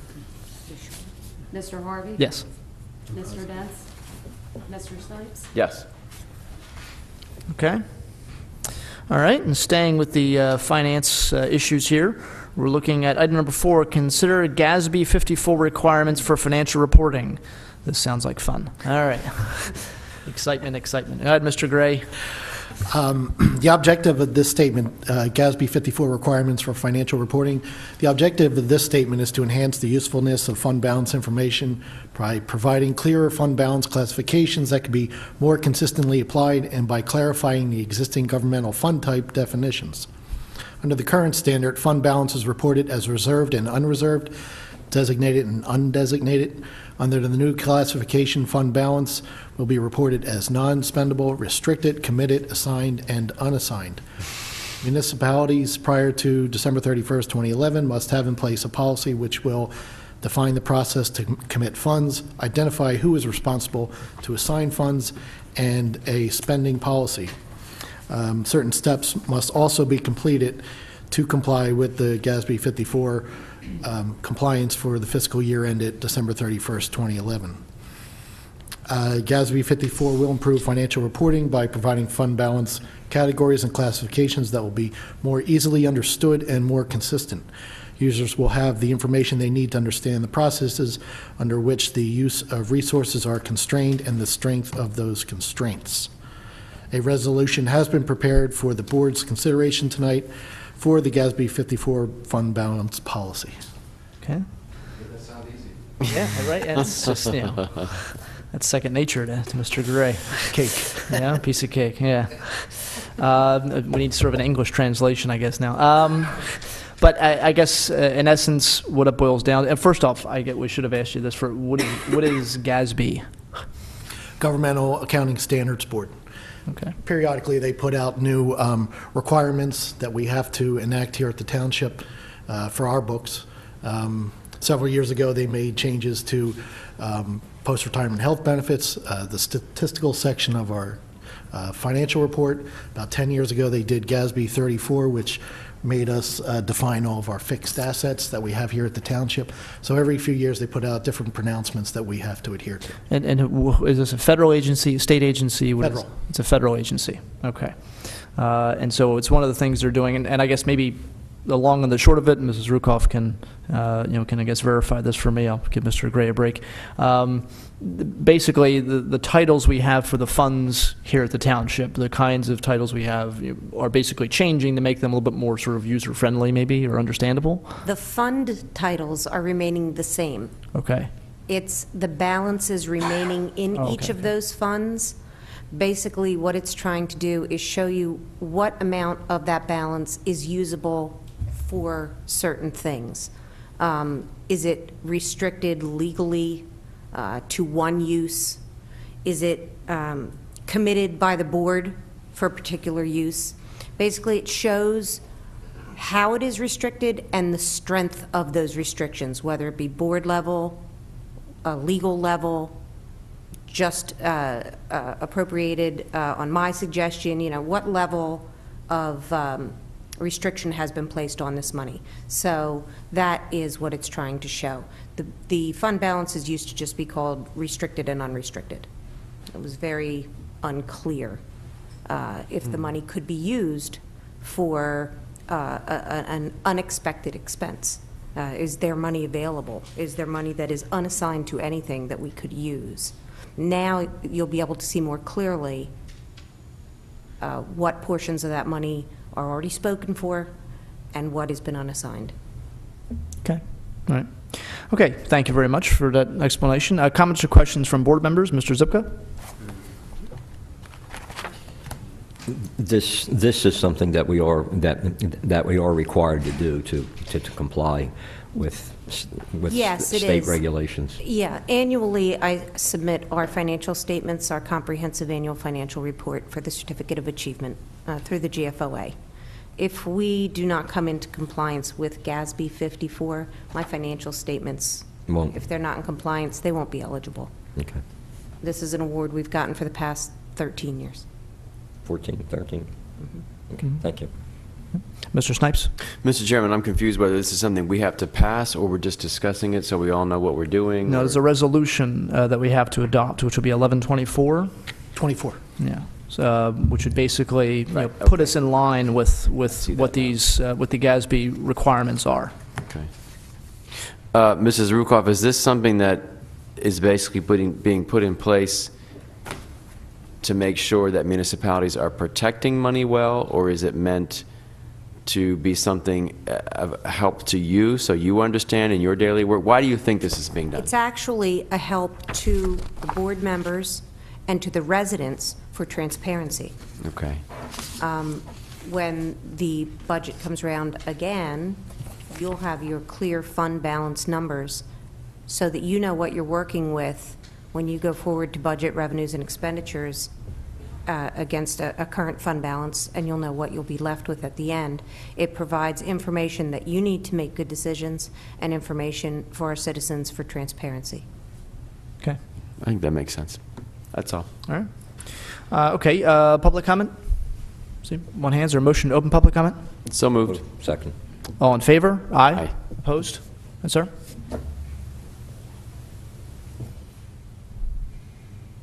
Good evening, David Shaw. Thank you. It's kind of ironic. I was piecing through the proposed budget, and I'm not going to talk specifically about that. I'll get to my point. But today, again, and I was kind of scratching my head about some of the ambiguity of the transparency of it. And I looked at the agenda for this evening, and I saw the the resolution that was going to take place. I think this is an extremely important, and just kind of to comment about your question, which Mrs. Rukoff answered well. It's for the public. It's difficult enough for the non-financially, educated person to look at these types of financial statements or look at balance sheets or income statements and decipher them. And I think that the government's initiative is really just to try to at least get the language to be as consistent as possible so that, someone like myself, I read financial reports all day for a living, so I shouldn't have any difficulty digesting the information. So that's the purpose of it. And then the only other thing I wanted to add to that is, in light of this, I would just like to see a little bit better effort on the part of the finance team when they created the proposal for 2012. I don't know how difficult or how time-consuming it would be to adopt that same type of language. Mrs. Rukoff was kind enough to give me the comprehensive financial statement for 2010 before the meeting started tonight, and I'm looking through that and I'm reading it. It makes complete sense to me, where I spent several hours over the last 2 weeks looking at the proposed 2012 budget, and I'm still kind of scratching my head here and there. I mean, not in its entirety, but there are points where I'm like, I'm not entirely sure what they're trying to tell me here. And with the education that I have, it shouldn't be that difficult. So I just think that whatever effort can be made going forward to adopt these same types of consistencies in the language would just help the public that much more. I talked with a few clients that live in the township over the last couple of weeks, and I hear all the time that the firm that I work for, one of the biggest complaints is that people can't read their statements. They get 45 pages of kind of redundant information, and it's troublesome. And I was sharing my concern about the proposed budget with clients, and they had agreed. Some of them had looked, and they actually were misinformed. Because I had been here 2 weeks ago, I had heard, Betsy go through the details, and I had a pretty good understanding of at least of the blueprint of what was happening. And some of my clients, which live in this township, were opposed, and unnecessarily. They had, kind of looked at the information and misread it, and it created an unsettling feeling of misappropriation of funds, not legally, but just in terms of overspending or whatever. So I just think that any effort that could be made by the finance team to adapt these same types of mentalities or language into the proposed budget would also be useful, as long as it's not too cumbersome. I know that it's extra work, That's all I have to say. Thank you. Okay. Thank you. Any other public comment? See no hands. Or a motion to close public comment? So moved. Second. All in favor? Aye. Aye. Opposed? Okay. Yeah, and I would assume once this gets passed, this resolution, then next year's budget proposal would sort of reflect a lot of the vocabulary and things of that nature. Is that correct? Yes, it will. There will be additional line items that will show the fund balance broken down. Right. But I think what he's looking for, that you find in the CAFR that we don't normally put out with the budget, is a lot of the information that I supplied to the board, which is a memo that kind of breaks it down in English. And perhaps we could do a cover sheet on the budget document as well that's available on the website so that it's explained and summarized. Okay. All right. Okay. Thank you. All right, we've had board comment, public comment, and heard some very good responses from our administrative team here. We're looking at Resolution 11-24. Is there a motion to adopt Resolution 11-24? So moved. Second. Okay, motion made and seconded. All in favor? Aye. Opposed? Okay. All right, we're going to move to public comment. Mr. Gray is getting the sign-in sheets. Okay, thank you. Okay, first name on the list, Gary Thompson. You said they can always 60 days before. How are you doing? My name's Gary Thompson. You were talking about the businesses, bringing new business into Falls Township. I had a business down the street that was robbed for a few $100,000, and you're standing here like your police force, your Detective Small, he didn't even question anybody. There was cars stolen, all kinds of stuff. I'm not a lot of money, and you're standing there with your budget of $9.4 million, and this guy just walks in circles. He doesn't even do nothing about it. I mean, is there anything you people can do to motivate him or his boss, or do you have any suggestions? Well, obviously, Mr. Thompson, I don't know the specifics of what happened with your with the burglary. It was robbed. Well, yeah, but I'm obviously Okay, we have you a put a detective on it. We have a high degree of confidence in our police department. So I don't know, and obviously Mr. Small isn't here, or Detective Small isn't here to defend himself, and I don't know the specifics. So I'm reluctant to make any comment at this point. I'll be happy to talk to the chief of police and so get some background and find out what's going on. I'd have no trouble doing that at all. But obviously, I don't think we feel comfortable right now discussing. Well, I mean, you're passing a $9.4 million budget, and you have people that aren't even, and you want new business in your township.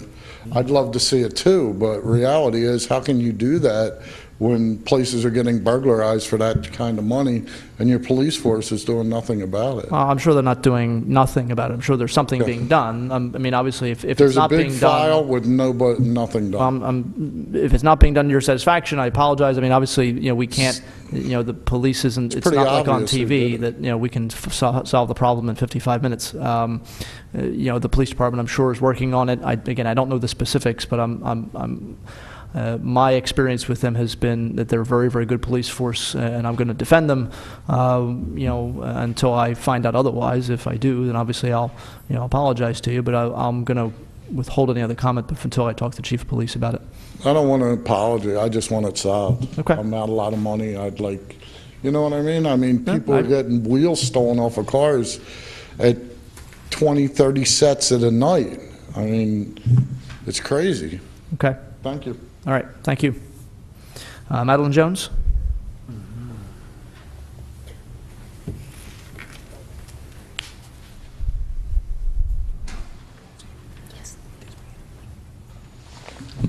Good evening, Madeline Jones, Falls Township. First of all, those who are celebrating Hanukkah and those who are celebrating Christmas, just, enjoy the season and enjoy your festivities.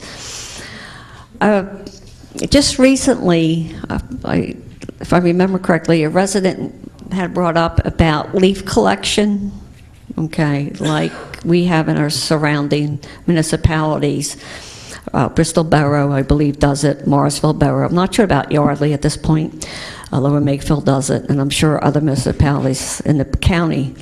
And I just listened, and I would truly like to have the board to reconsider and open up again the discussion over the upcoming year or two, to see how it could benefit our community and keeping it clean and spruced up, because not only residents don't pick up the leaves, and I know this year they've kind of they're still coming down in some areas or just have, stopped, but businesses seem sometimes not to pick up the leaves, or they get somebody, a so-called lawn care company, and they come out and they put them down our sewers or somebody else's private property or business.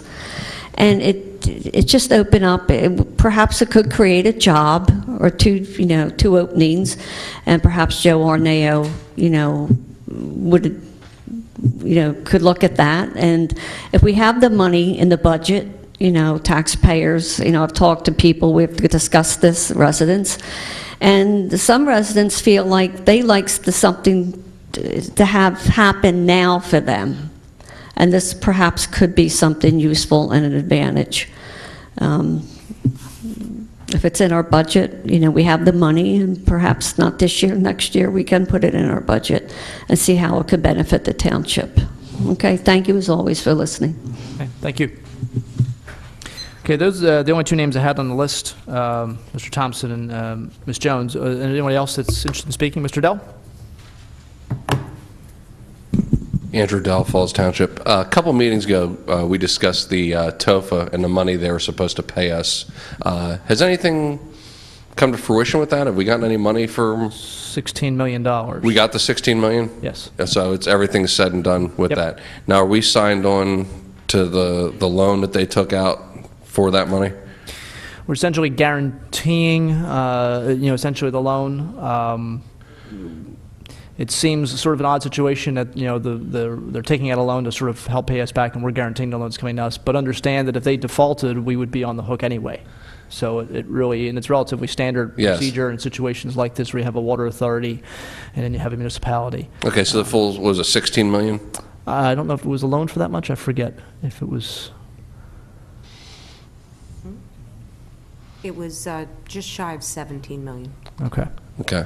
So that's on our, where did that get placed and what account did that get placed? The money that came in? Yeah. Mr. Gray, in terms of that 16 million? We put it into the capital reserve fund, Okay.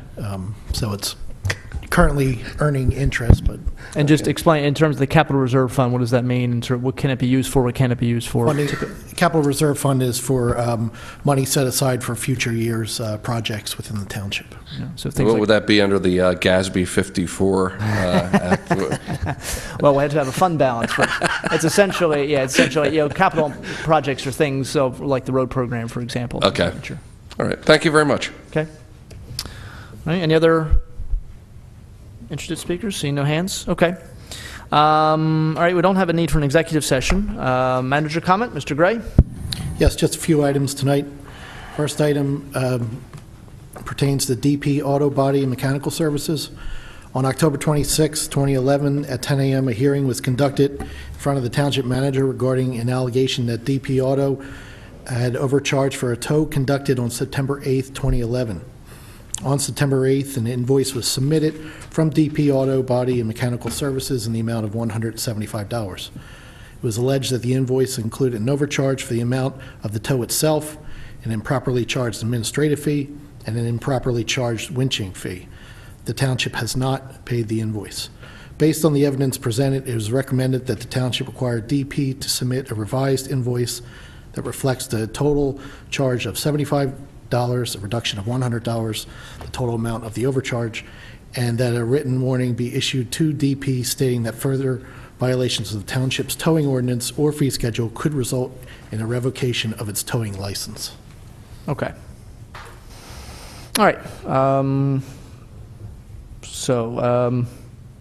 A mistake in the billing process, and obviously we'll pay the bill as we think it should be charged, and obviously we haven't had any issues, I don't believe, with DP before, so I don't imagine we'll have many in the future, if any at all.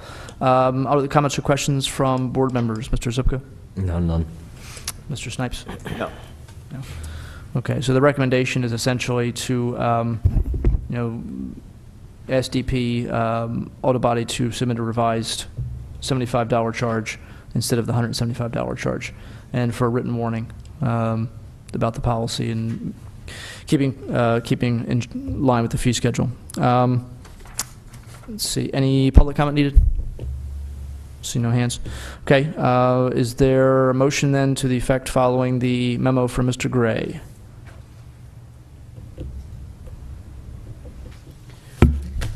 I'm sorry, what do we need to do? We're making a motion to accept the recommendation. The motion to accept. I'll make the motion, yep.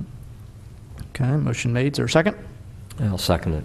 Okay, motion made and seconded. All in favor? Aye. Aye. Opposed? Okay. My next item concerns the Falls Township Police Pension Plan, Act 51, Killed in Service Death Benefit. Our insurance broker, Jerry Vaughn, has secured 4 quotes for killed in service benefit coverage to replace our expiring policy, which was acquired at a cost of $20,683.41. Our current insurance policy with Chartis expires as of December 14, 2011. The 4 quotes are as follows. One from Hartford Insurance Group. One was for $500,000 limit for $9,586 for the annual premium. The second, also from Hartford, was for $750,000 per officer for an annual premium of $14,352. The second one was from Chubb Insurance Company for $28,333. The third was from Peterson International Underwriters. There were 2 separate quotes from Peterson. One was 5 times the officer's salary, $110,975, and 10 times the officer's salary, $227,750. And the final one was from Lloyd's of London, 10 times the officer's salary for $114,396. It is the recommendation of Mr. Vaughn that we secure coverage of $500,000 per officer through the Hartford Insurance Group at an annual cost of $9,586. The board is asked to consider this insurance policy. Okay. And just to be clear, the $9,586, is that something we're paying per officer on our department, or that's the total premium for the year? Okay, that's what I wanted to make sure of that. All right, comments or questions from board members? Mr. Zipka? Does the amount of officers, sworn officers we have, does that affect the premium? No. This is the policy for all of our police officers for the 1-year period. For the 1 year, okay, thank you. Mr. Snipes? In terms of the benefit, is this the benefit paid in case something terrible like this happens? Is this your recommendation of the Hartford Insurance Group? Is this benefit similar to what we are receiving now? What would have been received? No, the one with Chartis, I believe, is, I don't think there's a cap on. I think there have been times in the past where Chartis had some reasons for why they're not continuing in this plan going forward, and the cap is limited to $500,000 per officer going forward for this 1-year deal. So in the past, I believe it was unlimited, but now there is a cap on any type of incident that may occur. So the type of plan we've had, the type of insurance we had is no longer available, is what you're saying? That's correct. Okay. No, that's it. Okay. And I don't have any comments or questions. Obviously, it's something we hope we never, ever have to use, but obviously we have to have it. Is there a public comment needed? On hands or motion to open public comment? So moved. Second. All in favor? Aye. Aye. Opposed? Mr. Shaw? Thank you. Just being a person that, financially plans, I know there's a lot of variables when you look at, someone's financial health. But to me, when I hear the number 500,000, and I think of the typical, what a police officer would be, which would be if a person has a family. When you're trying to replace, the income that's going to be lost as a result of someone's death for the sake of paying mortgage or for the sake of educating children or whatever these things normally are, that seems inadequate to me. I don't think that 500 is enough. I don't know what other types of direct life insurance are offered through the township to these folks, so pardon my lack of understanding, but I think that if there isn't considerably more insurance offered, whether it be from the state level or whether it be from the township level or whatever they receive, I think that the proposal, the second proposal from Hartford for $750,000 would be a little bit more in line with trying to meet the needs of the survivors. Just a personal opinion, professional opinion. Thank you. Okay, thank you. Any other comments? Is there a motion to close public comment? So moved. Second. All in favor? Aye. Aye. Opposed? Mr. Gray, I know we also were given a copy of the contract we have with the police department. Is there anything else in that contract that would be in addition to this 500,000? This 500,000 is replacing everything that's in that contract. Do you want me to take? Yeah, go. The 500,000 isn't all that the officer's family will receive. It's what we're insured for. So basically what will happen is if an officer is killed in the line of duty, the insurance policy will pay $500,000 into our pension plan to assist us in our payout to the officer's family, which I believe is their salary goes to their spouse for the life of the rest of spouse. her life. Yeah. Right. So it's not that she's only going to get 500,000. If this is a young officer, she's obviously going to collect much more than that.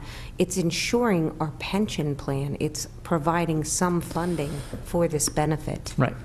Right. I think Mr. Shaw brings up, kind of a good point, which needed to be clarified, and I could understand why you would come up with the conclusion you did, which is this is it. But I'll just read it to you in terms of what the contract says.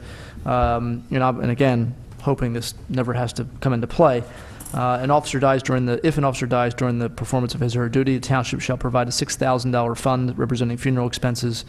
Part A. Part B, if an officer dies during the performance of his or her duty, surviving spouse and minor children receive full medical and prescription benefits until the surviving spouse attains Medicare eligibility and the children reach majority. In the event, Part C, in the event that an officer dies in the line of duty, is survived by a spouse, as Ms. Rukoff said, the spouse shall be entitled to a monthly annuity in the amount of 100% of the officer's salary until the spouse passes away. In the event the death of an officer who dies without a spouse but leaves minor children, the minor children receive their pro rata portion of the officer's salary until the children reach majority. So there is quite a lot of benefit that goes in with this, and that's what we're looking at. And the amount in terms of 500,000 is something we're looking at for this year. There is a state plan where states also insure police officers, and if a township or municipality of any kind chooses not to have their own, then the state is what would cover that expense. We have one through a contract with the police department with their union, and so that is something that we are doing. Whether or not that stays in their contract, if depending on that's something that's subject to negotiations with the police union. All right, so we have the recommendation of board members, or rather of the administration, and we have the memo, and we've had some board comment, public comment. The recommendation from Mr. Gray as well as Mr. Vaughn, who handles our insurance, is to go with the Hartford Insurance Group, limit $500,000 per officer, annual premium $9,586, and currently we're paying over $20,000 for this for a benefit similar. Is there a motion to that effect or a different motion? A chair will entertain a motion at this time.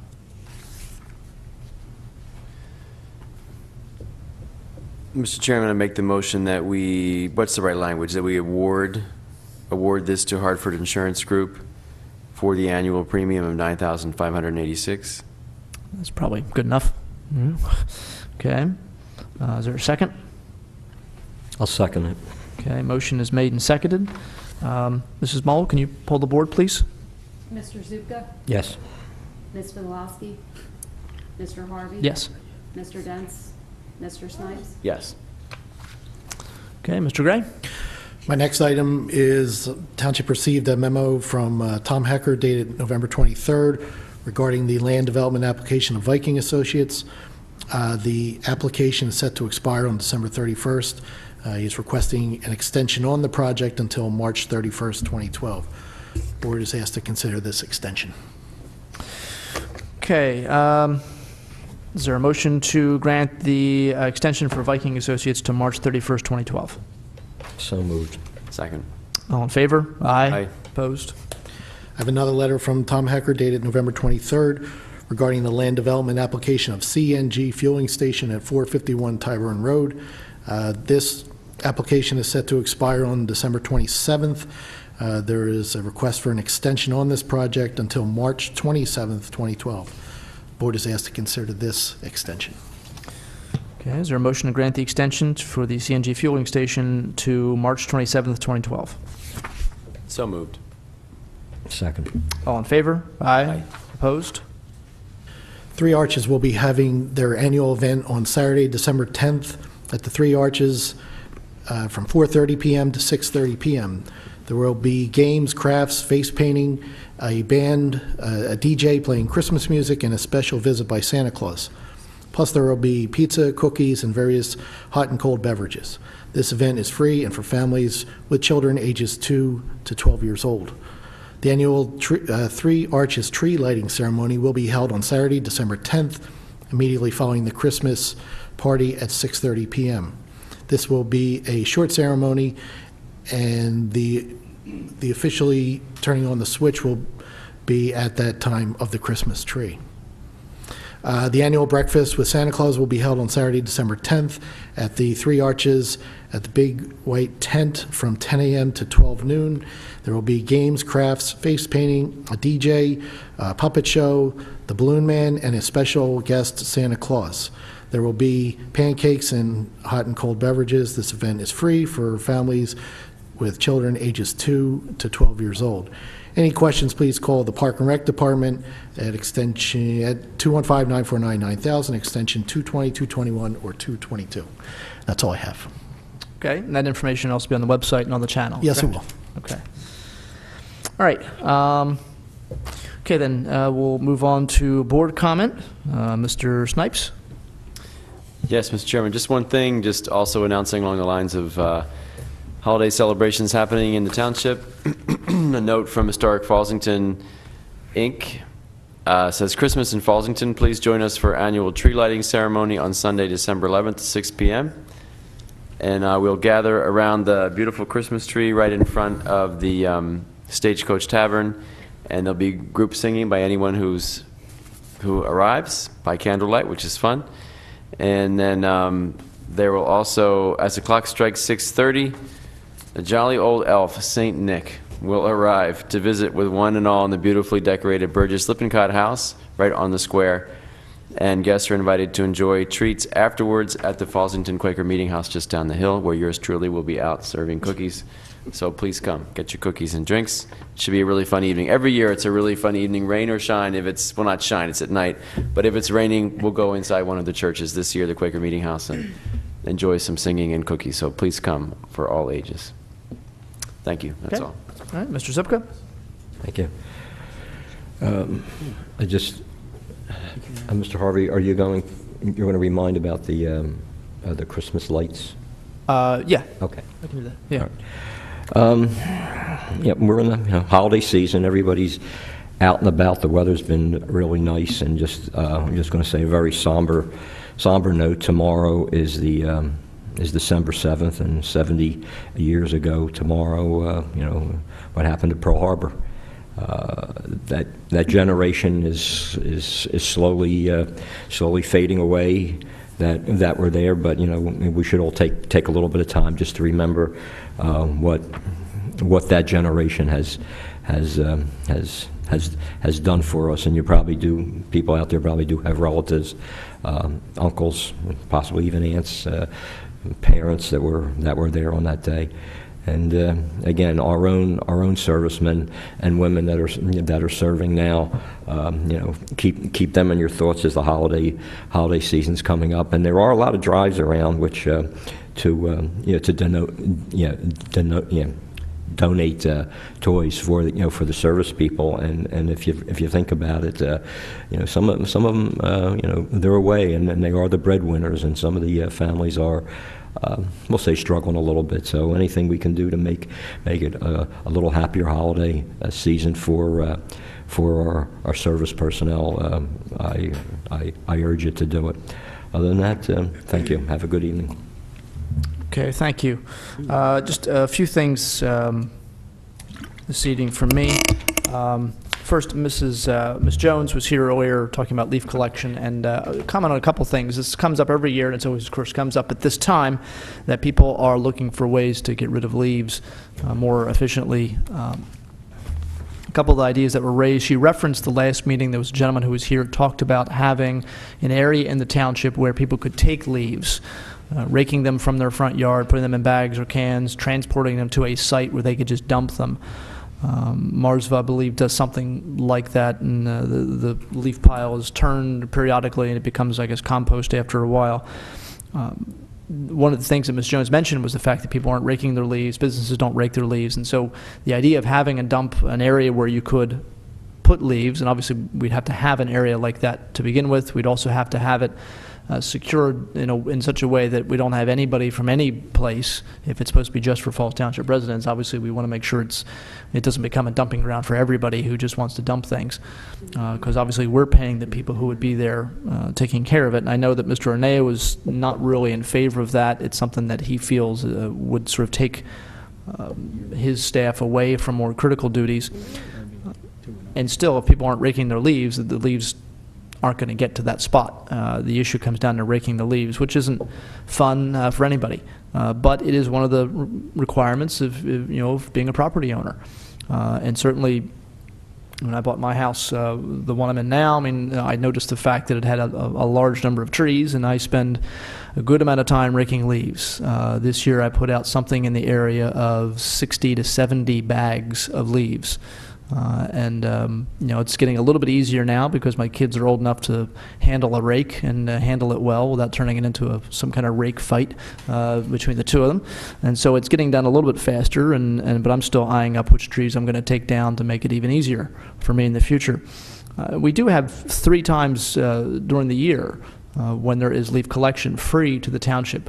One of the things you have to remember is the machines that go around, the services that come around and pick up leaves, if it's trash collection, and in almost all municipalities, you have to pay for that.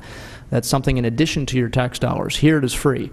And it's a wonderful service we have. All it requires is for you to rake up the leaves, have them out. This year it was on a Saturday, 3 different Saturdays, spaced 2 weeks apart, so you had time for the leaves to fall and rake them up and put them out again. And then there's another spring collection, waste collection. And so I think, and I think one of the ideas too, Mrs. Jones brought up, was having the sort of the large vacuum cleaner, for lack of a better term, that goes around and sucks up leaves, so you rake them into the street and a machine comes around. That's something that comes up periodically, and almost every year someone raises the idea of doing that. And talking with Mr. Arneo, again, the Public Works Director, who would have to do that job, it is a very, very labor-intensive, very time-consuming job. He's worked out how many hours and weeks it would take with a staff of almost the whole public works staff doing it nonstop for weeks and weeks and weeks, because obviously the leaves don't all fall at once. You can't go pick them up over a week or 2-week period and be done with it. They fall over the course of several months. And so it's a constant job that would just be something we could do, certainly, but nothing else is going to get done in the meantime, and it just isn't a very efficient use of the township staff. So I know nobody likes to hear that, but the fact of the matter is, if you bought a house that has a lot of leaves, or if you bought a house in a neighborhood that has a lot of trees, because obviously not every leaf that falls in my yard is from my trees, but that's part of the responsibilities of being a homeowner. So, so I'm sorry to deliver that news, but that's that's kind of the reality of it. I want to echo a couple of comments talked about. Actually, before I get to that, just I guess maybe sort of a public announcement that one of the things that sort of bothers me that it's going to sound like I'm getting paid to advertise for this website, but for people that are interested in finding out what's really going on, or I shouldn't say what's really going on, but debunking myths and urban legends. There's a website called Snopes.com, SNOPES.com. It's a nonprofit. It's not affiliated with anybody, and it's essentially a website that specializes in looking into internet, emails and rumors and urban legends, and really doing a very, very good job of finding out the truth. And in some cases, you find out that what you're getting through email is accurate, and in most cases, you find out it's not. And all of us get these chain emails that are forwarded from one person to another, and people forwarding, oh my God, I can't believe this, and they send it out, and you read the email and you think, oh, that's just outrageous, I can't believe it, and you hit forward and it goes to everybody in your mailbox. And it turns out that I get these periodically, and the first thing I do is I go to Snopes and I look, and sure enough, the email will be there. And in some cases, it's an email that could be 3, 4, 5 years old that's been making the rounds through people's computers and is inaccurate. But people send it because they're sure it's accurate, and they're really kind of spreading misinformation. Even this, an issue that happened even with my own family. My mother, I guess it was last year, says I made a comment about going to Target shopping, and she said, well, I don't go to Target. And I said, well, why not? She said, well, they don't support veterans. I get an email about that. So I checked into the Snopes, and sure enough, one of the top what they called sort of internet urban legends was this issue of Target not supporting veterans groups. And here they traced it back, I think it was like 2007, and an issue that came up that a veterans group had asked for a donation, and the local store, and the local store said, well, we can't give it to you right now, we have to check with our corporate office, and they did, and eventually gave the donation. But in the meantime, then the story got out that they weren't supporting this veterans group, which wasn't true. But by the time it made the rounds, here it is 4 years later, and it's still going around. So in a lot of cases, one of those things, if it's too good to be true, it usually is not true. It's one of these things where if you look at something and on an email you get from someone and you see it's been forwarded and it's kind of anonymous, I heard this from a friend who heard it from a friend, something like that, and it seems outrageous or unbelievable, it probably is unbelievable. It's probably not true.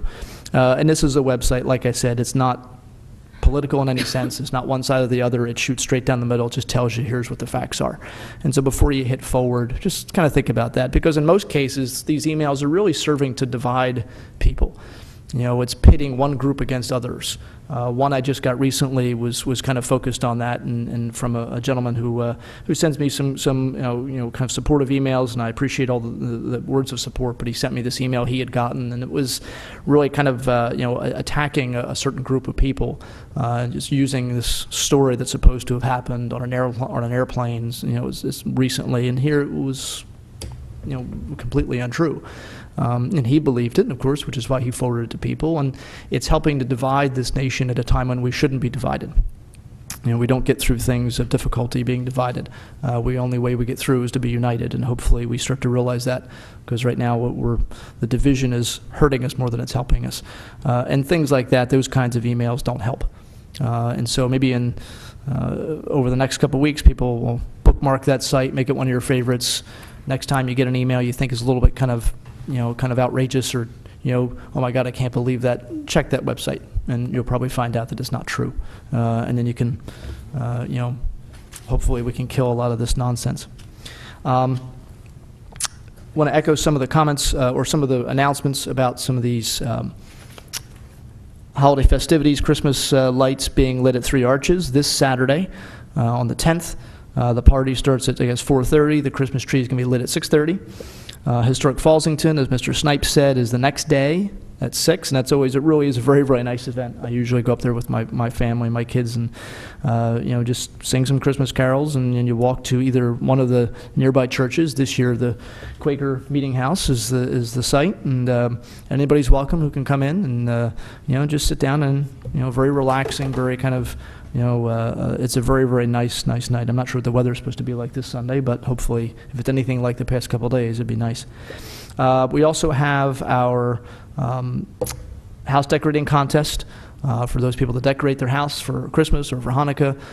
Anybody, if you're out there, let's take a look at some of these houses that are out there, and let's recognize them. These people do a lot of work. They do it for their own joy and to help us, get into the Christmas or Christmas spirit. And we should do something to recognize them and to thank them. And we've been doing it for a couple of years now, recognizing 5 houses from throughout the township that really brighten up our season. And all you have to do is call in or send an email in. Just let us know, this house on this street, this house on this street, and we make a list and we go out and take a look at them. And there are usually 5 winners that we award different prizes to in January. And finally, just want to make a mention, one of our police officers who has come to these meetings quite frequently over the past couple of years, doing work for the township. Corporal Mark Bertone is, undergoing a health battle at the moment. We wish him the best of luck and a very, very speedy recovery. He does great work here, one of the many police officers we have who do a lot of great things. And Corporal Bertone, again, has been to this podium several times whenever there's a purchase of new vehicles. And want to send our thoughts and prayers out to him, and hopefully he'll be back up here trying to, getting ready to buy some more cars, sooner rather than later. So, and obviously, again, we have some health issues of our own here up on the board, and so for all the people that are dealing with their own health issues, we wish them speedy recoveries and all the best in this holiday season. And I want to thank our staff for a great job again, and we'll entertain a motion to adjourn. So moved. Second. All in favor? Aye. Aye. Opposed? Thank you.